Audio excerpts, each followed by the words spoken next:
जी का खालसा वाहिगुरू जी की फतेह। परम सन्मानयोग साध संगत जी, बड़े प्यार सहित तुसीं सारे जाने अज दे दीवान दे विच शिरकत करदे आ। गुरु जी की पवित्र गुरबाणी का रस मान रहे हो। अतुल सहित तुसां ने कीर्तन श्रवण कीते ने। साडी परंपरा दे विच देसी कैलेंडर के अनुसार जो महीना बदलता है तो महीने का शब्द पढ़ के उन्होंने समझण की एक सोहनी परंपरा है, ताकि उस महीने नाल जुड़े हुए वहम भरम करन की बजाय असी गुरु के कोलों ज्ञान लैके अपने जीवन नूं सुवार सकीए, सोहना बना सकीए और अपनी जिंदगी के मिशन नूं असी पूरे कर सकीए। जिवें मौसम दे विच परिवर्तन आउंदे ने, उस प्रकार जदों असी गुरु के चरणों नाल जुड़ीए तो साडी जिंदगी विच, साडे जीवन दे विच भी समय दे नाल नाल मानसिक परिवर्तन वापरदा है। मौसम वांगू सौण दे महीने दे विच जिथे भारती खंड दे विच बहुत गर्मी हुंदी है, मीह की उड़ीक हुंदी है, ताकि जिथे किसान वास्ते फसल बीजण दे विच आसानी हो सके तो उत्थे थोड़ा गर्मी तो बंदा निजात प्राप्त कर सके, गर्मी तो बच सके। लेकिन इस प्रकार साडे जीवन दे विच भी एक तपश है जिन्हों गुरु साहब जी ने विकारां दी माया दी तपश कह के दर्शाया है। जिवें महाराज कहते ने, शरीर तो मानो एक प्रकार की भट्ठी बनिया होया है और इस भट्ठी दे विच अग बल रही है। उस अग दे विच साडा मन सड़ रहा है। सानू जिन्नियां मानसिक समस्यावां ने, जिन्हों असी स्ट्रैस कहते हाँ, डिप्रैशन कहते हाँ, अज दे मनोविग्यान के अनुसार इन्हां दे नाम भावें वक्खो वखरे ने, पर यह समस्यावां कोई अज दियां नहीं ने। और ये समस्यावां किवें वापर रही ने, गुरु साहब ने बड़े सोहने शब्दों में बयान किया। कहते काया आरण, ये शरीर मानो लोहार की भट्ठी है, मन विच लोहा। साडा मन, मनोविग्यान, मानसिक बीमारियां, जिन्हों असी अज के समय दे विच कहते हाँ कि बहुत सारियां सानू शरीरक समस्यावां ने, पर दे नाल ही साडियां मन दियां भी बहुत सारियां बीमारियां ने। तो गुरु साहब कहते ने, मन इहदे विच लोहा है, पंच अगन ते तलाग रही, पंज प्रकार की अग लगी हुई है। भाव काम, क्रोध, लोभ, मोह, अहंकार, विकारां दी, बुराइयां दी, पंच अगन ते तलाग रही, कोयले पाप पड़े तिस ऊपर। ये जिहड़ी अग बल रही है विकारां दी, ये अग होर वधदी है जदों इन्हां दे राही असीं पाप कर्म करदे हां। काम दे राही, क्रोध दे राही, लोभ दे राही, मोह अहंकार दे राही जिहड़े असीं एक्ट करदे हां, उहदे नाल की बनदे ने? पाप। जिहड़ी बुराई है उहनूं पाप कहा गया है। कोयले पाप पड़े तिस ऊपर। पाप मानो कोले ने जिहड़े पै रहे ने इस भट्ठी दे विच, ਇਹਦੇ ਨਾਲ ਅੱਗ ਹੋਰ ਵੱਧ ਰਹੀ है। कोयले पाप पड़े तिस ऊपर, मन जलिया सन्नी चिंत भई। मन सड़ रहा है ते चिंता की सन्नी दे नाल ਉਹਦੇ पासे परत परत के ਉਹਨੂੰ ਹੋਰ ਸਾੜ ਰਿਹਾ है। चिंता रोग, चिंता सन्नी है। चिंता दे रोग नाल समस्या किनू पैदा होती है? मन नूं, ते मन नूं साड़ ਰਿਹਾ है चिंता की सन्नी दे नाल साडे जीवन दीयां बुराइयां का कार विहार। हुण ये जिहड़ी गर्मी साडे जीवन दे विच है, बुराइयां दी, अवगुणां दी, भावें कोई बंदा किसी बर्फ के ढेले ते बह जाए, किसी पहाड़ की टीसी के उपर जमी हुई बर्फ के उपर चढ़ के बह जाए, भावें मनुख एयर कंडीशनर रूम दे विच बैठ जाए, ਸਰੀਰ ਨੂੰ ਚੰਦਨ ਦੇ ਨਾਲ ਪੂਰੀ ਤਰ੍ਹਾਂ ਲੇਪ ਕਰ ਲਵੇ, ਕਿਉਂਕਿ ਮੰਨਿਆ ਜਾਂਦਾ ਹੈ ਚੰਦਨ ਦੀ ਤਸੀਰ ਬਹੁਤ ਠੰਡੀ ਹੁੰਦੀ ਹੈ। ਭਾਵੇਂ ਚੰਦ ਵੱਲ ਟਿਕਟਕੀ ਲਾ ਕੇ ਵੇਖੀ ਜਾਏ, ਉਹਦੀ ਜ਼ਿੰਦਗੀ ਦੇ ਵਿੱਚ ਤਾਂ ਵੀ ਲੱਗੀ ਹੋਈ ਅੰਦਰ ਦੀ ਅੱਗ ਬੁਝ ਨਹੀਂ ਸਕਦੀ, ਉਹ ਤਪਸ਼ ਜਾ ਨਹੀਂ ਸਕਦੀ, ਤਾਂ ਵੀ ਉਹ ਗਰਮੀ ਦੇ ਨਾਲ ਸੜਦਾ ਹੀ ਰਹੇਗਾ। ਇਹ ਗੱਲ ਮੈਂ ਨਹੀਂ ਕਹਿ ਰਿਹਾ, ਗੁਰੂ ਸਾਹਿਬ ਕਹਿੰਦੇ ਨੇ ਚੰਦਨ ਚੰਦ ਨਾ ਸਰਦ ਰੁੱਤ ਮੂਲ ਨਾ ਮਿੱਠੀ ਘਾਮ, ਸ਼ੀਤਲ ਥੀਵੇ ਨਾਨਕਾ ਜਪੰਦੜੋ ਹਰ ਨਾਮ। ਕਹਿੰਦੇ ਠੰਡਾ ਹੋ ਸਕਦਾ ਹੈ ਜੇ ਬੰਦਾ ਪਰਮੇਸ਼ਰ ਦੇ ਗੁਣਾਂ ਨਾਲ ਜੁੜ ਜਾਏ, ਜੇ ਵਾਹਿਗੁਰੂ ਜੀ ਦੇ ਚਰਨਾਂ ਨਾਲ ਜੁੜ ਜਾਏ, ਅੱਗ ਬੁਝ ਸਕਦੀ ਹੈ। ਮਨੁੱਖ ਦੀ ਵਧੀ ਹੋਈ ਜਿਹੜੀ ਤ੍ਰਿਸ਼ਨਾ ਹੈ, ਜਿਹਦੇ ਕਾਰਨ ਬੰਦੇ ਨੂੰ ਸੰਤੋਖ ਨਹੀਂ, ਜਿਹਦੇ ਕਾਰਨ ਬੰਦਾ ਕੋਲੂ ਦੇ ਬੈਲ ਦੀ ਤਰ੍ਹਾਂ ਭੱਜੇ ਹੀ ਫਿਰਦਾ ਹੈ, ਜਿਹਦੇ ਕਾਰਨ ਬੰਦਾ ਸਰੀਰਕ ਬੇਆਰਾਮੀ ਸਹੇੜ ਰਿਹਾ ਹੈ, ਮਾਨਸਿਕ ਤੌਰ ਤੇ ਬੰਦਾ ਤਪ ਰਿਹਾ ਹੈ ਦੂਜਿਆਂ ਦੇ ਸੁੱਖਾਂ ਨੂੰ ਵੇਖ ਵੇਖ ਕੇ, ਮੇਰੇ ਕੋਲ ਵੀ ਆਹ ਚੀਜ਼ ਹੋਣੀ ਚਾਹੀਦੀ ਹੈ, ਮੇਰੇ ਕੋਲ ਕਿਉਂ ਨਹੀਂ, ਇਹਦੇ ਕੋਲ ਕਿਉਂ ਹੈ। ਇਵੇਂ ਦੂਸਰਿਆਂ ਦੇ ਸੁੱਖਾਂ ਨੂੰ ਵੇਖ ਕੇ ਬੰਦਾ ਜਿਹੜਾ ਦੁਖੀ ਹੈ ਤੇ ਪਦਾਰਥਾਂ ਦੀ ਪ੍ਰਾਪਤੀ ਵਾਸਤੇ ਸਾਰੀ ਜ਼ਿੰਦਗੀ ਕੋਲੂ ਦੇ ਬੈਲ ਦੀ ਤਰ੍ਹਾਂ ਜਿਹੜਾ ਬੰਦਾ ਘੁੰਮੀ ਜਾ ਰਿਹਾ ਹੈ, ਸਤਿਗੁਰ ਕਹਿੰਦੇ ਨੇ ਉਹ ਤ੍ਰਿਸ਼ਨਾ ਦੀ ਅੱਗ ਬੁਝ ਸਕਦੀ ਹੈ। ਤ੍ਰਿਸ਼ਨਾ ਬੁਝੈ ਹਰਿ ਕੇ ਨਾਮ, ਮਹਾ ਸੰਤੋਖ ਹੋਵੇ ਗੁਰ ਬਚਨੀ, ਪ੍ਰਭ ਸਿਉ ਲਾਗੈ ਪੂਰਨ ਧਿਆਨ। ਮਹਾ ਸੰਤੋਖ ਉਹਦੀ ਜ਼ਿੰਦਗੀ ਦੇ ਵਿੱਚ ਆ ਸਕਦਾ ਹੈ, ਬਸ਼ਰਤੇ ਕਿ ਪ੍ਰਮਾਤਮਾ ਦੇ ਚਰਨਾਂ ਨਾਲ ਉਹਦਾ ਧਿਆਨ ਜੁੜ ਜਾਏ। ਪ੍ਰਮਾਤਮਾ ਦੇ ਨਾਮ ਨੂੰ, ਸ਼ੁਭ ਗੁਣਾਂ ਨੂੰ, ਚੰਗਿਆਈਆਂ ਨੂੰ ਗੁਰੂ ਸਾਹਿਬ ਨੇ ਕਿਹਾ ਹੈ ਮੀਂਹ। ਧਨ ਗਰਜਤ ਗੋਬਿੰਦ ਰੂਪ। ਜਦੋਂ ਗੁਰੂ ਬੱਦਲ ਬਣ ਕੇ ਗਰਜਦਾ ਹੈ, ਕਿਵੇਂ ਗਰਜਦਾ ਹੈ? ਜਿਵੇਂ ਹੁਣੇ ਤੁਸੀਂ ਕੀਰਤਨ ਸੁਣ ਰਹੇ ਸੀ, ਹੁਣ ਤੁਸੀਂ ਗੁਰਬਾਣੀ ਵਿਚਾਰ ਸੁਣ ਰਹੇ ਹੋ, ਫਿਰ ਤੁਸੀਂ ਇਤਿਹਾਸ ਸ਼ਰਵਣ ਕਰੋਗੇ। ਗੁਰੂ ਜਦੋਂ ਬੱਦਲ ਬਣ ਕੇ ਇਵੇਂ ਗਰਜਦਾ ਹੈ ਗੁਰੂ ਕੀ ਸੰਗਤ ਦੇ ਵਿੱਚ, ਤਾਂ ਫਿਰ ਗਿਆਨ ਦੀ ਵਰਖਾ ਹੁੰਦੀ ਹੈ। ਝਿਮ ਝਿਮ ਵਰਸੈ ਅੰਮ੍ਰਿਤ ਧਾਰਾ, ਪੀਂਦਾ ਕੌਣ ਹੈ? ਮੂੰਹ ਨਹੀਂ ਪੀਂਦਾ, ਮਨ ਪੀਵੇ ਸੁਣ ਸ਼ਬਦ ਵਿਚਾਰਾ। ਮਨ ਦੀ ਸਮੱਸਿਆ ਹੈ, ਮਨ ਸੜ ਰਿਹਾ ਹੈ, ਮਨ ਕਰਕੇ ਹੀ ਅਸੀਂ ਦੁਖੀ ਹਾਂ। ਪੀਣਾ ਕਿੰਨੇ ਹੈ ਇਸ ਜਲ ਨੂੰ? ਗਰਮ ਮਨ ਹੋ ਰਿਹਾ ਹੈ, ਅੱਗ ਦੇ ਵਿੱਚ ਸੜ ਵੀ ਮਨ ਹੀ ਰਿਹਾ ਹੈ। ਤੁਸੀਂ ਵੇਖਿਆ ਨਹੀਂ ਲੋਹਾਰ ਦੀ ਭੱਠੀ ਤੇ ਜਦੋਂ ਲੋਹੇ ਨੂੰ ਸਾੜਦਾ ਹੈ ਤੇ ਫਿਰ ਸੰਨੀ ਨਾਲ ਫੜ ਕੇ ਭਲਾ ਕਾਹਦੇ ਵਿੱਚ ਪਾਉਂਦਾ ਹੈ? ਪਾਣੀ ਦੇ ਵਿੱਚ, ਤਾਂ ਕੋਈ ਠੰਡਾ ਹੋ ਜਾਏ। ਤੇ ਮਨ ਰੂਪੀ ਲੋਹੇ ਨੇ ਠੰਡਾ ਕਾਹਦੇ ਨਾਲ ਹੋਣਾ ਹੈ?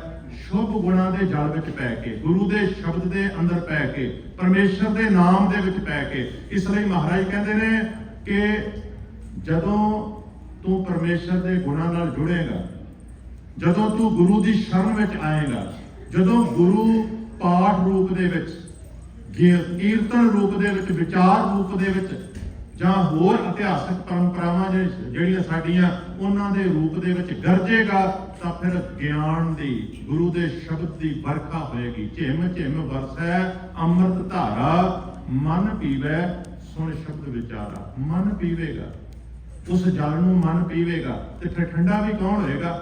ਮਨ ਠੰਡਾ ਹੋਏਗਾ। ਮਨ ਠੰਡਾ ਹੋਏਗਾ ਤੇ ਤਨ ਵੀ ਠੰਡਾ ਠਾਰ ਹੋਏਗਾ, ਕਿਉਂਕਿ ਗੁਰਬਾਣੀ ਇਹ ਮੰਨਦੀ ਹੈ ਕਿ ਜੋ ਸਾਡੇ ਮਨ ਵਿੱਚ ਹੈ ਉਹਦਾ ਪ੍ਰਭਾਵ ਸਾਡੇ ਸਰੀਰ ਤੇ ਪੈਂਦਾ ਹੈ। ਮਨ ਦੁਖੀ ਹੈ, ਸਰੀਰ ਦਾ ਰੂਪ ਹੀ ਬਦਲ ਜਾਏਗਾ। ਚਿਹਰਾ ਵੇਖ ਕੇ ਕੋਈ ਕਹੇਗਾ ਤੂੰ ਦੁਖੀ ਹੈ, ਮਨ ਖੁਸ਼ ਹੋਏਗਾ, ਚਿਹਰਾ ਵੇਖ ਕੇ ਬੰਦਾ ਕਹਿ ਦਿੰਦਾ ਹੈ ਬੜਾ ਖੁਸ਼ ਲੱਗਦਾ ਹੈ। ਜੇ ਮਨ ਗੰਦਾ ਹੋਏਗਾ ਤੇ ਬੰਦੇ ਦੀ ਦੇਖਣੀ, ਬੰਦੇ ਦੀ ਤੁਰਨੀ ਫਿਰਨੀ, ਬੰਦੇ ਦੀ ਕਰਨੀ, ਬੰਦੇ ਦੀ ਸੋਚਣੀ ਗੰਦੀ ਹੋ ਜਾਏਗੀ, ਕਿਉਂਕਿ ਮਨ ਮੈਲੇ ਸਭ ਕੁਛ ਮੈਲਾ, ਤਨ ਧੋਤੇ ਮਨ ਅੱਛਾ ਨਾ ਹੋਈ। ਜੇ ਮਨ ਮੈਲਾ ਹੈ ਤੇ ਸਰੀਰ ਮੈਲਾ ਹੈ, ਭਾਵ ਸਰੀਰ ਦੇ ਸਾਰੇ ਐਕਟ ਮਾੜੇ ਨੇ। ਤੇ ਜੇ ਮਨ ਠੰਡਾ ਹੋਏਗਾ ਤੇ ਤਨ ਵੀ ਆਪਣੇ ਆਪ ਠੰਡਾ ਠਾਰ ਹੋ ਜਾਏਗਾ। ਇਸ ਵਾਸਤੇ ਗੁਰੂ ਸਾਹਿਬ ਕਹਿੰਦੇ ਨੇ ਕਿ ਵਰਖਾ ਕਿੱਥੇ ਹੋਣੀ ਹੈ? ਗੁਰੂ ਦੇ ਦਰਬਾਰ ਦੇ ਵਿੱਚ। ਬਲਕਿ ਸੰਗਤ ਦੇ ਵਿੱਚ ਆਪਾਂ ਜਦੋਂ ਵੀ ਆ ਜਾਈਏ, ਜਿਹੜੇ ਵੀ ਸਮੇਂ ਆ ਜਾਈਏ, ਸਾਡੇ ਵਾਸਤੇ ਉਹ ਸਾਵਣ ਹੈ। ਜਦੋਂ ਵੀ ਅਸੀਂ ਗੁਰੂ ਦੇ ਦਰਬਾਰ ਵਿੱਚ ਆਉਂਦੇ ਹਾਂ, ਸਾਵਣ ਬਰਸਣ ਲੱਗ ਪੈਂਦਾ ਹੈ। ਤੇ ਜਿਹੜਾ ਆਉਂਦਾ ਹੈ ਉਹ ਮੋਰ ਦੀ ਤਰ੍ਹਾਂ ਆਤਮਿਕ ਤੌਰ ਤੇ ਨੱਚਣ ਲੱਗ ਪੈਂਦਾ ਹੈ। ਜਿਵੇਂ ਮੰਨਿਆ ਜਾਂਦਾ ਹੈ ਸਾਵਣ ਦੇ ਮਹੀਨੇ ਵਿੱਚ ਮੀਂਹ ਪੈਂਦਾ ਹੈ, ਮੋਰੀ ਰੁਣ ਝੁਣ ਲਾਇਆ, ਭੈਣੇ ਸਾਵਣ ਆਇਆ। ਕਹਿੰਦੇ ਮੋਰ ਜਦੋਂ ਮੀਂਹ ਪੈਣ ਤੇ ਖੁਸ਼ ਹੋ ਕੇ ਨੱਚਦਾ ਹੈ ਨਾ, ਤੇ ਪਤਾ ਲੱਗ ਜਾਂਦਾ ਹੈ ਕਿ ਸਾਉਣ ਦਾ ਮਹੀਨਾ ਆ ਗਿਆ ਹੈ। ਜਦੋਂ ਕੋਈ ਗੁਰਸਿੱਖ ਆਤਮਿਕ ਖੁਸ਼ੀ ਦੇ ਵਿੱਚ ਝੂਮਦਾ ਹੈ, ਉਹਦੀ ਖੁਸ਼ੀ ਨੂੰ ਵੇਖ ਕੇ, ਉਹਦੀ ਤੁਰਨੀ ਫਿਰਨੀ ਨੂੰ ਵੇਖ ਕੇ ਬੰਦਾ ਕਹਿ ਸਕਦਾ ਹੈ ਕਿ ਵਾਕਈ ਇਹਦੇ ਪੱਲੇ ਕੁਝ ਹੈਗਾ। ਕੇਵਲ ਸਿਰ ਤੇ ਕਿਸੇ ਪ੍ਰਕਾਰ ਦੀ ਵਿਸ਼ੇਸ਼ ਰੰਗ ਦੀ ਦਸਤਾਰ ਬੰਨਣ ਦੇ ਨਾਲ ਕੋਈ ਸਿੱਖ ਨਹੀਂ ਬਣ ਜਾਂਦਾ। ਕੋਈ ਵਿਸ਼ੇਸ਼ ਪ੍ਰਕਾਰ ਦੀ ਵੇਸ਼-ਭੂਸ਼ਾ, ਕੋਈ ਧਾਰਮਿਕ ਚਿੰਨ੍ਹ ਪਾ ਕੇ ਧਰਮੀ ਨਹੀਂ ਬਣ ਜਾਂਦਾ। ਧਰਮੀ ਤਾਂ ਉਹ ਹੈ ਜਿਹੜਾ ਜ਼ਿੰਦਗੀ ਦਾ ਸਵਾਦ ਮਾਣ ਰਿਹਾ ਹੈ ਤੇ ਧਰਮੀ ਦੇ ਐਕਟ ਦੱਸਦੇ ਨੇ, ਉਹਦੇ ਕੰਮ ਦੱਸਦੇ ਨੇ ਕਿ ਇਹ ਬੰਦਾ ਵਾਕਈ ਧਰਮੀ ਹੈ, ਜਿਹੜਾ ਇਨਸਾਨੀਅਤ ਵਾਸਤੇ ਸੋਚਦਾ ਹੈ, ਜਿਹੜਾ ਇਨਸਾਨੀ ਦੁੱਖਾਂ ਵਾਸਤੇ ਦੁਖੀ ਹੋ ਜਾਂਦਾ ਹੈ ਤੇ ਇਨਸਾਨੀਅਤ ਦੇ ਲਈ ਸਮਾਜ ਵਾਸਤੇ ਜਿਹੜਾ ਸਾਹ ਲੈਂਦਾ ਹੈ। ਪਤਾ ਲੱਗ ਜਾਂਦਾ ਹੈ ਕਿ ਇਹਦੇ ਪੱਲੇ ਕੁਝ ਹੈਗਾ ਤੇ ਇਹ ਕੁਝ ਵਧੀਆ ਮਹਿਸੂਸ ਕਰਦਾ ਹੈ। ਉਹਦੀ ਜ਼ਿੰਦਗੀ ਜਿਉਣੀ ਤੋਂ, ਉਹਦੀ ਕਰਨੀ ਤੋਂ, ਉਹਦੇ ਕੰਮਾਂ ਤੋਂ ਪਤਾ ਲੱਗ ਜਾਂਦਾ ਹੈ ਕਿ ਇਹ ਬੰਦਾ ਧਰਮੀ ਹੈ, ਇਹਨੇ ਵਾਕਈ ਕੋਈ ਆਤਮਿਕ ਖੁਸ਼ੀ ਤੇ ਆਨੰਦ ਮਾਣਿਆ ਹੈ। ਖਿਆਲ ਕਰਿਓ, ਜਿਹੜਾ ਮੋਰ ਦੀ ਤਰ੍ਹਾਂ ਗੁਰੂ ਕੀ ਹਜ਼ੂਰੀ ਜਿੱਥੇ ਸਾਵਣ ਵਰਖਦਾ ਹੈ ਆਉਣਾ ਸ਼ੁਰੂ ਕਰ ਦੇਵੇ, ਉਹ ਫਿਰ ਬਬੀਹੇ ਵਾਂਗੂ ਮੰਨਿਆ ਜਾਂਦਾ ਹੈ ਨਾ। ਬਬੀਹਾ ਵੀ ਹਮੇਸ਼ਾ ਉਡੀਕ ਕਰਦਾ ਹੈ ਮੀਂਹ ਪਵੇ। ਬਾਣੀ ਦੇ ਵਿੱਚੋਂ ਆਪਾਂ ਪੜ੍ਹਦੇ ਹਾਂ, ਸਤਿਗੁਰ ਕਹਿੰਦੇ ਨੇ, ਬਾਬੀਹਾ ਅੰਮ੍ਰਿਤ ਵੇਲੇ ਬੋਲਿਆ ਤਾਂ ਦਰ ਸੁਣੀ ਪੁਕਾਰ, ਮੇਘੇ ਨੂੰ ਫਰਮਾਨ ਹੁਆ ਬਰਸੋ ਕਿਰਪਾ ਧਾਰ। ਕਹਿੰਦੇ ਬਬੀਹਾ ਹੈ ਭਾਵੇਂ ਇੱਕ ਮਿਥਿਹਾਸਕ ਪੰਛੀ, ਪਰ ਲਿਟਰੇਚਰ ਦੀ ਦੁਨੀਆ ਦੇ ਵਿੱਚ ਇਹ ਹੈਗਾ ਔਰ ਮੰਨਿਆ ਜਾਂਦਾ ਹੈ ਕਿ ਇਹ ਪੰਛੀ ਜਿਹਦੀ ਧੌਣ ਦੇ ਵਿੱਚ ਇੱਕ ਸੁਰਾਖ ਹੁੰਦਾ ਹੈ, ਇਹ ਉਲਟਾ ਹੋ ਕੇ ਲੇਟ ਜਾਂਦਾ ਹੈ। ਭਾਵੇਂ ਕਿੰਨਾ ਵੀ ਮੀਂਹ ਪੈ ਰਿਹਾ ਹੋਵੇ, ਉਹਨੂੰ ਮੀਂਹ ਦੀਆਂ ਬਾਕੀ ਬੂੰਦਾਂ ਨਾਲ ਕੋਈ ਲੈਣ ਦੇਣ ਨਹੀਂ। ਉਹਨਾਂ ਮੀਂਹ ਦੀਆਂ ਬੂੰਦਾਂ ਵਿੱਚੋਂ ਇੱਕ ਸਵਾਂਤੀ ਬੂੰਦ ਦੀ ਉਹ ਉਡੀਕ ਕਰਦਾ ਹੈ। ਉਹਨੂੰ ਛੱਪੜਾਂ ਦੇ ਪਾਣੀ ਨਾਲ ਕੋਈ ਲੈਣਾ ਦੇਣਾ ਨਹੀਂ, ਝੀਲਾਂ ਤੇ ਭਰੇ ਹੋਏ ਸਮੁੰਦਰਾਂ ਦੇ ਜਲ ਨਾਲ ਉਹਨੂੰ ਕੋਈ ਲੈਣਾ ਦੇਣਾ ਨਹੀਂ। ਮੀਂਹ ਦੇ ਵਿੱਚੋਂ ਕਹਿੰਦੇ ਨੇ ਇੱਕ ਸਵਾਂਤੀ ਬੂੰਦ ਉਹ ਉਡੀਕਦਾ, ਜਦੋਂ ਉਸ ਸੁਰਾਖ ਦੇ ਵਿੱਚੋਂ ਮੀਂਹ ਦੀ ਬੂੰਦ ਪੈਂਦੀ ਹੈ ਉਹ ਤ੍ਰਿਪਤ ਹੋ ਜਾਂਦਾ ਹੈ। ਲਿਟਰੇਚਰ ਦੀ ਦੁਨੀਆ ਦੇ ਵਿੱਚ ਇਵੇਂ ਮੰਨਿਆ ਜਾਂਦਾ ਹੈ। ਗੁਰੂ ਸਾਹਿਬ ਕਹਿਣਾ ਇਹ ਚਾਹੁੰਦੇ ਨੇ ਕਿ ਜਿਹੜਾ ਬੰਦਾ ਗੁਰਸਿੱਖ ਹੁੰਦਾ ਹੈ ਨਾ, ਉਹ ਬਬੀਹੇ ਵਾਂਗੂ ਹਰ ਰੋਜ਼ ਜੇ ਅੰਮ੍ਰਿਤ ਵੇਲੇ ਜਾਗਦਾ ਹੈ, ਜੇ ਗੁਰੂ ਦੀ ਬਾਣੀ ਨੂੰ ਸਮਝਣ ਦਾ ਯਤਨ ਕਰਦਾ ਹੈ, ਬਾਣੀ ਪੜ੍ਹਨ ਦਾ ਯਤਨ ਕਰਦਾ ਹੈ, ਤੇ ਉਹਦੀ ਡਿਮਾਂਡ ਹੁੰਦੀ ਹੈ, ਉਹਦੀ ਮੰਗ ਹੁੰਦੀ ਹੈ, ਉਹ ਆਤਮਿਕ ਗਿਆਨ ਦੀ ਬੂੰਦ ਜਿਹੜੀ ਉਹਦੇ ਜੀਵਨ ਦੇ ਵਿੱਚ ਆ ਜਾਏ ਤੇ ਉਹਦਾ ਜੀਵਨ ਰੂਹਾਨੀ ਬਣ ਜਾਏ, ਆਨੰਦਦਾਇਕ ਬਣ ਜਾਏ। ਨਹੀਂ ਤੇ ਗਿਆਨ ਦੇ ਕੋਥੇ ਬਹੁਤ ਨੇ। ਤੁਸੀਂ ਕਿਸੇ ਵੀ ਕਿਤਾਬਾਂ ਦੀ ਦੁਕਾਨ ਵਿੱਚ ਚਲੇ ਜਾਓ, ਕਈ ਪ੍ਰਕਾਰ ਦੀਆਂ ਕਿਤਾਬਾਂ ਮਿਲਣਗੀਆਂ, ਪਰ ਅਸਲੀ ਗਿਆਨ ਤਾਂ ਉਹੀ ਹੈ ਜਿਹੜਾ ਸਾਡੇ ਜੀਵਨ ਦੇ ਵਿੱਚ ਕੁਝ ਖੁਸ਼ੀ ਪੈਦਾ ਕਰੇ, ਸੱਚਾਈ ਪੈਦਾ ਕਰੇ, ਜ਼ਿੰਦਗੀ ਦੀ ਅਸਲੀਅਤ ਨੂੰ ਬਿਆਨ ਕਰੇ। ਤੇ ਜ਼ਿੰਦਗੀ ਦੀ ਅਸਲੀਅਤ ਨੂੰ ਬਿਆਨ ਕਰਨ ਵਾਲੀ ਗੁਰੂ ਕੀ ਬਾਣੀ ਤਾਂ ਹੀ ਸਿੱਖ ਅੰਮ੍ਰਿਤ ਵੇਲੇ ਪੜ੍ਹਦਾ ਹੈ ਤਾਂ ਕਿ ਉਹਨੂੰ ਜ਼ਿੰਦਗੀ ਦੀ ਅਸਲੀਅਤ ਦਾ ਪਤਾ ਲੱਗ ਜਾਏ ਤੇ ਉਹ ਆਪਣੇ ਜੀਵਨ ਦਾ ਆਨੰਦ ਲੈ ਸਕੇ। ਜੋ ਜੀਵਨ ਇਹਨੂੰ ਮਿਲਿਆ, ਪਤਾ ਨਹੀਂ ਇਸ ਜਨਮ ਤੋਂ ਪਹਿਲਾਂ ਕੁਝ ਹੈਗਾ ਸੀ ਜਾਂ ਨਹੀਂ, ਜਾਂ ਇਸ ਜੀਵਨ ਦੀ ਸਮਾਪਤੀ ਦੇ ਬਾਅਦ ਕੁਝ ਹੋਵੇਗਾ ਜਾਂ ਨਹੀਂ। ਧਰਮ ਗ੍ਰੰਥ ਭਾਵੇਂ ਕੁਝ ਵੀ ਕਹਿਣ, ਪਰ ਜੋ ਸਾਡੇ ਕੋਲ ਹੈ, ਜਿਹੜੀ ਜ਼ਿੰਦਗੀ ਅਸੀਂ ਮਾਣ ਰਹੇ ਹਾਂ, ਇਸ ਜ਼ਿੰਦਗੀ ਨੂੰ ਅਸੀਂ ਕਿਵੇਂ ਵਧੀਆ ਢੰਗ ਨਾਲ ਮਾਣਨਾ ਹੈ, ਕਿਵੇਂ ਅਸੀਂ ਆਨੰਦ ਲੈਣਾ ਹੈ। ਕਿਤੇ ਇਹ ਨਾ ਹੋਵੇ ਕਿ ਅਸੀਂ ਸਵਰਗ ਦੇ ਸੁੱਖਾਂ ਦੀ ਆਸ ਦੇ ਵਿੱਚ ਆ ਜਿਹੜਾ ਸਮਾਂ ਸਾਡੇ ਕੋਲ ਹੈ ਇਹਨੂੰ ਨਰਕ ਬਣਾ ਲਈਏ। ਇਸ ਕਰਕੇ ਇਹ ਜ਼ਿੰਦਗੀ ਦੇ ਜਿਹੜੇ ਦਿਨ ਤੇ ਪਹਿਰ ਨੇ, ਇਹਨਾਂ ਨੂੰ ਅਸੀਂ ਆਨੰਦ ਦੇ ਵਿੱਚ, ਲੁਤਫ ਦੇ ਵਿੱਚ ਮਾਣ ਸਕੀਏ। ਇਹਦੇ ਲਈ ਸੱਚਾ ਗਿਆਨ ਸਾਨੂੰ ਬਾਣੀ ਦਿੰਦੀ ਹੈ, ਜਾਂ ਜਿਹੜਾ ਵੀ ਧਰਮ ਗ੍ਰੰਥ ਸਾਨੂੰ ਉਹ ਸੱਚਾ ਗਿਆਨ ਦਿੰਦਾ ਹੈ, ਖਿਆਲ ਕਰਿਓ ਉਹ ਸਵਾਂਤੀ ਬੂੰਦ ਹੈ। ਗੁਰਸਿੱਖ ਇਸ ਕਰਕੇ ਅੰਮ੍ਰਿਤ ਵੇਲੇ ਜਾਗਦਾ ਹੈ, ਉਹ ਆਤਮਿਕ ਗਿਆਨ ਉਹ ਪ੍ਰਾਪਤ ਕਰਨਾ ਚਾਹੁੰਦਾ ਹੈ। ਤੇ ਕਿੱਥੋਂ ਮਿਲਣਾ ਹੈ? ਸੰਗਤ ਵਿੱਚੋਂ, ਗੁਰੂ ਦੀ ਬਾਣੀ ਦੇ ਵਿੱਚੋਂ। ਗੁਰੂ ਹੀ ਬੱਦਲ ਹੈ, ਗੁਰੂ ਹੀ ਵਰਦਾ ਹੈ ਗਿਆਨ ਰੂਪ ਦੇ ਵਿੱਚ। ਗੁਰੂ ਦੇ ਗਿਆਨ ਦੇ ਵਿੱਚੋਂ ਹੀ ਉਹ ਸਵਾਂਤੀ ਬੂੰਦ ਸਾਨੂੰ ਮਿਲਣੀ ਹੈ। ਔਰ ਮੰਨਿਆ ਜਾਂਦਾ ਹੈ ਕਿ ਸਾਵਣ ਦੇ ਵਿੱਚ ਤਾਂ ਮੀਂਹ ਬਹੁਤ ਪੈਂਦਾ ਹੈ ਤੇ ਸਵਾਂਤੀ ਬੂੰਦਾਂ ਵੀ ਬਹੁਤ ਹੁੰਦੀਆਂ ਨੇ, ਪਰ ਗੁਰੂ ਦੀ ਹਜ਼ੂਰੀ ਵਿੱਚ ਤੇ ਨਿਤ ਮੀਂਹ ਪੈਂਦਾ ਹੈ, ਨਿਤ ਸਾਵਣ ਵਾਪਰਦਾ ਹੈ। ਇਸ ਕਰਕੇ ਮਹਾਰਾਜ ਕਹਿੰਦੇ ਨੇ, ਸਾਵਣ ਸਰਸੀ ਕਾਮਣੀ ਚਰਨ ਕਮਲ ਸਿਓ ਪਿਆਰ। ਸਾਵਣ ਦੇ ਮਹੀਨੇ ਦੇ ਵਿੱਚ ਚਾਰੇ ਪਾਸੇ ਹਰਿਆਵਲੀ ਹੋ ਜਾਂਦੀ ਹੈ ਤੇ ਜਿਹੜੀ ਕਾਮਣੀ, ਜਿਹੜੀ ਜੀਵ ਇਸਤਰੀ ਗੁਰੂ ਦੇ ਨਾਲ ਪਿਆਰ ਕਰਨ ਵਾਲਾ ਸਿੱਖ, ਉਹਦਾ ਵੀ ਪ੍ਰਮਾਤਮਾ ਦੇ ਸ਼ੁਭ ਗੁਣ ਰੂਪੀ ਚਰਨਾਂ ਦੇ ਨਾਲ ਹਮੇਸ਼ਾ ਪਿਆਰ ਬਣਿਆ ਹੁੰਦਾ ਹੈ। ਉਹਦਾ ਮਨ, ਉਹਦਾ ਤਨ ਹਮੇਸ਼ਾ ਸ਼ੁਭ ਗੁਣਾਂ ਦੇ ਵਿੱਚ ਰੰਗਿਆ ਰਹਿੰਦਾ ਹੈ ਤੇ ਉਹ ਐਵੇਂ ਮਹਿਸੂਸ ਕਰਦਾ ਜਿਵੇਂ ਮੰਨਿਆ ਜਾਂਦਾ ਹੈ ਸਾਡੇ ਸਰੀਰ ਦਾ ਆਧਾਰ ਪਾਣੀ ਹੈ। ਪਾਣੀ ਤੋਂ ਬਿਨਾਂ ਜ਼ਿੰਦਗੀ ਸੋਚੀ ਹੀ ਨਹੀਂ ਜਾ ਸਕਦੀ। ਪਹਿਲਾ ਪਾਣੀ ਜੀਓ ਹੈ ਜਿਤ ਹਰਿਆ ਸਭ ਕੋਏ। ਜੇ ਸਾਡੇ ਜੀਵਨ ਦਾ ਆਧਾਰ ਜੇ ਮੰਨਿਆ ਜਾਂਦਾ 70-71% ਇਹ ਬਾਡੀ ਦੇ ਵਿੱਚ ਪਾਣੀ ਹੈ, ਤਾਂ ਖਿਆਲ ਕਰਿਓ ਸਾਡੀ ਆਤਮਾ ਦਾ ਆਧਾਰ ਗੁਰੂ ਦਾ ਗਿਆਨ ਹੈ। ਮੈਂ ਗੁਰਬਾਣੀ ਆਧਾਰ ਹੈ, ਗੁਰਬਾਣੀ ਲਾਗ ਰਹਾ। ਇਸ ਵਾਸਤੇ ਮਹਾਰਾਜ ਕਹਿੰਦੇ ਨੇ, कि मन तन रत्ता सच रंग इको नाम आधार विख्या रंग कुड़ाविया दिसन सबे चार। जिन्हों सच की प्राप्ति हो गई, विख्या मायावी नाशवान पदार्थों का स्वाद उन्होंने झूठा गिनिया जाता है। वो उन्होंने स्वाद जान के मनते हैं कि वो मायावी पदार्थ नाशवंत वस्तुआं जिन्हां दे विच फस के बंदा मानसिक रोग सहेड़ता है, वो बंदा उन्होंने तो ऊपर उठ के आत्मिक खुशियां मानता है। वो की प्राप्त करता है? हर अमृत बूंद सुहावनी मिल साधु पीवन हार। मैं गल की है ना पहला, गुरु बदल है, गुरु गरजदा है ते झिम झिमी वर्खा होंदी है। गुरु के ज्ञान की किथे संगत, सामण संगत दे विच ही आउंदा है।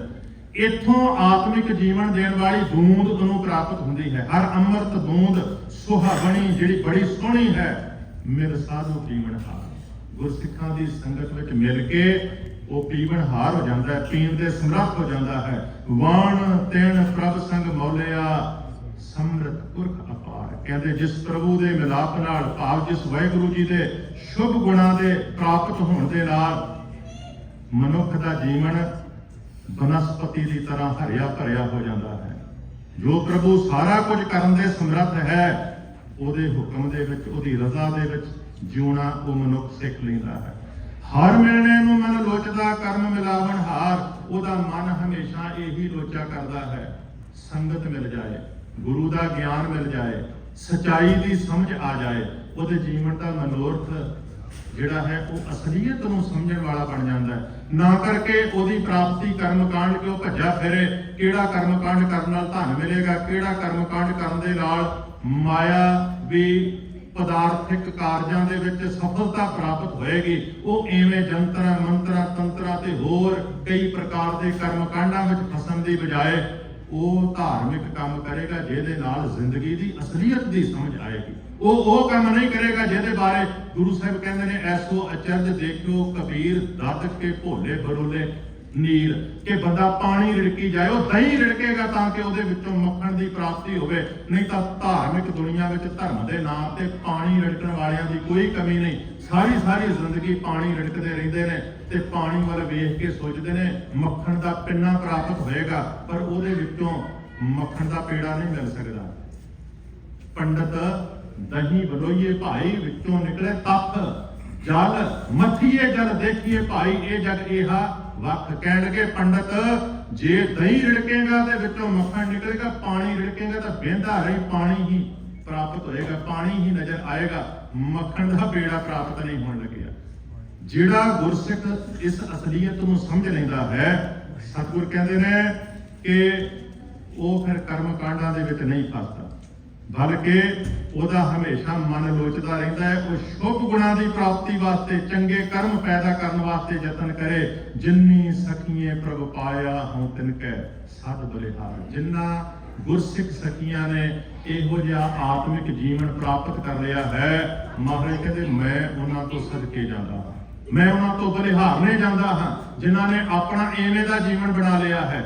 पर धर्म के नाम से भी कई बंदियां ने एवें दा जीवन बनाया होया है कि अखबार धर्मी रहे ने, पर जिंदगी धर्म के नाम से उन्होंने अधर्मियों नालों भी माड़ी बनी हुई है।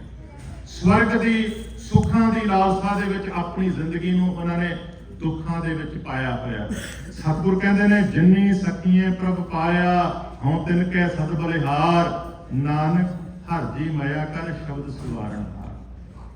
मैं नानक बेनती करता हाँ, हे प्रभु मेरे उत्ते मेहर कर, तू आप ही गुरु के शब्द राही मेरी जिंद नूं सवार दे, क्योंकि तू सवारन योगा है। देखो अरदास सिख की कर रहा है, मेरे उत्ते मेहर कर, मैनू शब्द नाल जोड़ के मेरी जिंदगी नूं सवार दे। शब्द ही असल दे विच वो मींह है। जिवें मींह ना पे किसान के घर दे विच दाने नहीं आ सकते, क्योंकि फसल कित्थों पैदा होएगी। ते जे गुरु के ज्ञान का मींह साडे मन की धरती ते ना पिया ते साडे अंदर आत्मिक ज्ञान पैदा नहीं हो सकेगा। होर भावें जिन्ने मर्जी असीं धर्म के नाम से कर्म करते रहिए, आत्मिक ज्ञान की पूंजी उदों साडे जीवन दे विच आएगी जे असीं वो कर्म करांगे जिहड़ा करन वास्ते गुरु ने किया है। ते सिख धर्म दे विच धर्म का सब तो श्रेष्ठ कर्म पता किहड़ा है? कोई कहेगा 3 बजे उठना, कोई कहेगा इन्नियां बाणियां पढ़ना, ਕਰਮ ਕਾਂਡਾਂ ਦੀ ਲਿਸਟ ਜਦੋਂ ਗੁਰੂ ਸਾਹਿਬ ਨੇ ਪਾਠ ਪੜ੍ਹੇ ਔਰ ਵੇਦ ਵਿਚਾਰਿਓ ਵਾਲੇ ਸ਼ਬਦ ਵਿੱਚ ਬਿਆਨ ਕੀਤੇ, ਅਖੀਰ ਤੇ ਉਹਨਾਂ ਕਿਹਾ ਹਰ ਕੀਰਤ ਸਾਧ ਸੰਗਤ ਹੈ ਸਿਰ ਕਰਮਨ ਕੇ ਕਰਮ। ਧਰਮ ਦੇ ਕਰਮਾਂ ਦੇ ਵਿੱਚੋਂ ਸਭ ਤੋਂ ਸ੍ਰੇਸ਼ਟ ਕਰਮ ਜਿਹੜਾ ਆਪਣੇ ਸਿਰ ਦੇ ਉੱਪਰ ਰੱਖਣ ਯੋਗ ਹੈ, ਉਹ ਪਤਾ ਕਿਹੜਾ ਹੈ? ਹਰ ਕੀਰਤ ਸਾਧ ਸੰਗਤ, ਗੁਰੂ ਦੀ ਸੰਗਤ, ਜਿੱਥੇ ਬਾਣੀ ਪੜ੍ਹੀ ਜਾਂਦੀ, ਬਾਣੀ ਗਾਈ ਜਾਂਦੀ ਹੈ, ਬਾਣੀ ਵਿਚਾਰੀ ਜਾਂਦੀ ਹੈ। ਹਰ ਕੀਰਤ ਸਾਧ ਸੰਗਤ ਹੈ ਸਿਰ ਕਰਮਨ ਕੇ ਕਰਮਾ, ਕਹੋ ਨਾਨਕ ਤਿਸ ਭਇਓ ਪ੍ਰਾਪਤ ਜਿਸ ਪੁਰਬ ਲਿਖੇ ਕਾ ਲਹਿਣ। ਇੱਕ ਗੱਲ ਕਹਿ ਕੇ ਸਮਾਪਤੀ ਕਰਦੇ ਹਾਂ। ਭਾਈ ਤਾਰੂ ਸਿੰਘ ਹੁਣਾਂ ਦਾ ਸ਼ਹੀਦੀ ਦਿਨ ਵੀ ਮਨਾ ਰਹੇ ਹਾਂ। ਆਪਾਂ ਸ਼ਹੀਦੀਆਂ ਦੀ ਗੱਲ ਕਰਦੇ ਹਾਂ, ਆਪਾਂ ਇਹ ਸੋਚਦੇ ਹਾਂ ਕਿ ਬਸ ਸਿੱਖੀ ਸ਼ਾਇਦ ਮਰਨ ਵਾਸਤੇ ਹੀ ਪੈਦਾ ਹੋਈ ਹੈ। ਨਹੀਂ ਭਾਈ, ਸਾਰੀ ਦੀ ਸਾਰੀ ਬਾਣੀ ਸਾਨੂੰ ਉਪਦੇਸ਼ ਦਿੰਦੀ ਹੈ ਚੰਗਾ ਜੀਵਨ ਕਿਵੇਂ ਜਿਉਣਾ ਹੈ। ਮਰਦਾ ਤਾਂ ਬੰਦਾ ਉਦੋਂ ਹੈ ਜਦੋਂ ਚੰਗੇ ਜੀਵਨ ਦੇ ਜਿਉਣ ਦੇ ਵਿੱਚ ਕੋਈ ਵਾਧਾ ਬਣ ਰਿਹਾ ਹੁੰਦਾ ਹੈ। ਤੇ ਗੁਰਸਿੱਖ ਕਹਿੰਦਾ ਹੈ ਇਹ ਚੰਗਾ ਜੀਵਨ ਜਿਹੜਾ ਜਿਉਣ ਦੇ ਵਿੱਚ ਆਨੰਦ ਆਉਂਦਾ ਹੈ, ਮੈਂ ਇਸ ਆਨੰਦ ਨੂੰ ਤਿਆਗ ਨਹੀਂ ਸਕਦਾ, ਇਹਦੇ ਨਾਲ ਚੰਗਾ ਮੈਂ ਭਾਵੇਂ ਹੁਣੇ ਹੀ ਮਰ ਜਾਵਾਂ। ਤੇ ਸਮਾਜ ਦੇ ਵਿੱਚ ਜਿਹੜਾ ਚੰਗਾ ਜੀਵਨ ਜਿਉਣਾ ਚਾਹੁੰਦੇ ਨੇ, ਜੇ ਕੋਈ ਰਾਜਨੀਤੀ ਜਾਂ ਕਿਸੇ ਪ੍ਰਕਾਰ ਦੀ ਤਾਕਤ ਤੋਂ ਚੰਗਾ ਜੀਵਨ ਜਿਉਣ ਦੇ ਵਿੱਚ ਉਹਨਾਂ ਲਈ ਵਾਧਾ ਬਣਦੀ ਹੈ, ਤੇ ਜਿਹਨੇ ਆਤਮਿਕ ਆਨੰਦ ਮਾਣਿਆ ਹੈ ਉਹ ਹਿੱਟ ਤਾਣ ਕੇ ਅੱਗੇ ਹੋ ਖੜਾਉਂਦਾ ਹੈ ਕਿ ਮੈਂ ਮਰਨ ਲਈ ਤਿਆਰ ਹਾਂ, ਪਰ ਮੈਂ ਇਵੇਂ ਦੇ ਚੰਗੇ ਜੀਵਨ ਨੂੰ ਜਿਉਣ ਵਾਲੀ ਵਿਚਾਰਧਾਰਾ ਨੂੰ ਮਰਨ ਨਹੀਂ ਦੇਣਾ। ਭਾਵੇਂ ਉਹਦੇ ਲਈ ਭਾਈ ਤਾਰੂ ਸਿੰਘ ਵਰਗੇ ਗੁਰਸਿੱਖਾਂ ਦੀ ਖੋਪੜੀ ਕਿਉਂ ਨਾ ਉਤਾਰੀ ਜਾਵੇ, ਭਾਵੇਂ ਭਾਈ ਮਨੀ ਸਿੰਘ ਵਰਗਿਆਂ ਦੇ ਬੰਦ ਕਿਉਂ ਨਾ ਕੱਟੇ ਜਾਣ। ਤੇ ਐਵੇਂ ਕਿਹਾ ਜਾਂਦਾ ਹੈ ਕਿ ਭਾਈ ਤਾਰੂ ਸਿੰਘ ਜਿਹੜੇ ਇੱਕ ਆਤਮਿਕ ਜੀਵਨ, ਖੁਸ਼ੀਆਂ ਭਰਪੂਰ ਜੀਵਨ ਮੰਨਦੇ ਸਨ, ਜਿਹੜੇ ਪਹਿਰਾ ਦੇਣ ਵਾਲੇ ਸਨ ਗੁਰਸਿੱਖੀ ਦੀਆਂ ਉਹਨਾਂ ਮਹਾਨ ਰੀਤਾਂ ਤੇ, ਜੋ ਆਪ ਵੀ ਆਨੰਦਦਾਇਕ ਜ਼ਿੰਦਗੀ ਜੂ ਰਹੇ ਸਨ ਤੇ ਦੂਜਿਆਂ ਨੂੰ ਵੀ ਉਹ ਵਧੀਆ ਜੀਵਨ ਜਿਉਣ ਦੀ ਪ੍ਰੇਰਨਾ ਦੇ ਰਹੇ ਸਨ। ਪਰ ਸਮਾਜ ਦੇ ਵਿੱਚ ਕੁਝ ਅੰਸਰ ਸਨ ਜਿਹੜੇ ਨਹੀਂ ਸਨ ਚਾਹੁੰਦੇ ਬਾਬੇ ਨਾਨਕ ਦੀ ਉਸ ਸੁਚੱਜੀ ਸੋਚ ਦੇ ਅਨੁਸਾਰ ਕੋਈ ਇਨਸਾਨੀ ਜੀਵਨ, ਕੋਈ ਮਾਨਵਤਾ ਭਰਪੂਰ ਜੀਵਨ, ਕੋਈ ਸਮਾਜ ਦੇ ਪੱਖ ਦੇ ਵਿੱਚ ਖੜੇ ਹੋ ਕੇ ਲਲਕਾਰਨ ਵਾਲਾ ਜੀਵਨ ਜੂ ਸਕੇ। ਤੇ ਫਿਰ ਇਹਨਾਂ ਦੀਆਂ ਸ਼ਕਤੀਆਂ ਦੇ ਅੱਗੇ ਜਿਹੜੇ ਗੁਰਸਿੱਖ ਅੜੇ, ਉਹਨਾਂ ਵਿੱਚੋਂ ਭਾਈ ਤਾਰੂ ਸਿੰਘ ਵੀ ਇੱਕ ਸੀ। ਸੱਚ ਦੀ ਪਹਿਚਾਣ, ਇਹ ਦਸਤਾਰ, ਇਹ ਕੇਸ, ਇਹ ਪੰਜ ਕਕਾਰ ਇਤਆਦਿਕ ਨੇ, ਜਿਹੜੇ ਪ੍ਰਤੀਕ ਨੇ, ਉਹ ਬੰਦਾ ਹੈ ਜਿਹੜਾ ਸੱਚ ਤੇ ਹੱਕ ਦੇ ਪੱਖ ਦੇ ਵਿੱਚ ਖਲੋਣ ਵਾਲਾ ਹੈ। ਇਹ ਕੇਵਲ ਕਰਮਕਾਂਡ ਨਹੀਂ ਕਿ ਆਪਾਂ ਇਹ ਕਹੀਏ ਕਿ ਐਵੇਂ ਦਾ ਸਰੂਪ ਰੱਖ ਲਿਆ ਤੇ ਰੱਬ ਦੇ ਘਰ ਵਿੱਚ ਪ੍ਰਵਾਨ ਹੋ ਜਾਵਾਂਗੇ। ਇਹ ਸਰੂਪ ਤਾਂ ਗਵਾਹੀ ਭਰਦਾ ਹੈ ਕਿ ਇਹ ਉਹ ਬੰਦੇ ਨੇ ਜਿਹੜੇ ਅਣਖ ਵਾਸਤੇ, ਸੱਚ ਵਾਸਤੇ, ਹੱਕ ਵਾਸਤੇ, ਮਨੁੱਖਤਾ ਵਾਸਤੇ ਅੜਦੇ ਨੇ, ਲੜਦੇ ਨੇ ਤੇ ਮਰਨ ਵਾਸਤੇ ਤਿਆਰ ਹੁੰਦੇ ਨੇ। ਅਸੀਂ ਤਾਂ ਐਵੇਂ ਦੀ ਵਿਆਖਿਆ ਕਰ ਦਿੱਤੀ ਵੀ ਕੇਸ ਤਾਂ ਸਾਨੂੰ ਮਹਾਰਾਜ ਨੇ ਤਾਂ ਦਿੱਤੇ ਨੇ ਜਦੋਂ ਨਰਕ ਨਦੀ ਹੈ ਉਹਦੇ ਵਿੱਚ ਡੁੱਬਣ ਲੱਗਾਂਗੇ ਤੇ ਕੇਸਾਂ ਤੋਂ ਫੜ ਕੇ ਗੁਰੂ ਗੋਬਿੰਦ ਸਿੰਘ ਨੇ ਬਾਹਰ ਕੱਢ ਲੈਣਾ। ਨਹੀਂ ਭਾਈ, ਇਹ ਤਾਂ ਰੱਬ ਦੀ ਰਜ਼ਾ ਦੇ ਵਿੱਚ ਰਹਿਣ ਦਾ ਪ੍ਰਤੀਕ ਹੈ। ਇਹ ਸਰੂਪ ਪ੍ਰਤੀਕ ਉਹ ਬੰਦੇ ਨੇ ਜਿਹੜੇ ਅਧਰਮ ਦੇ ਖਿਲਾਫ ਟਕਰਾਉਂਦੇ ਨੇ ਤਾਂ ਕਿ ਧਰਮ ਦੀ ਜਿੱਤ ਹੋ ਸਕੇ। ਕੂੜ ਨਿਕੁੱਟੇ ਨਾਨਕਾ ਓੜਕ ਸੱਚ ਰਹੇ ਦਾ ਜਕਾਰਾ ਬੋਲਣ ਵਾਲੇ।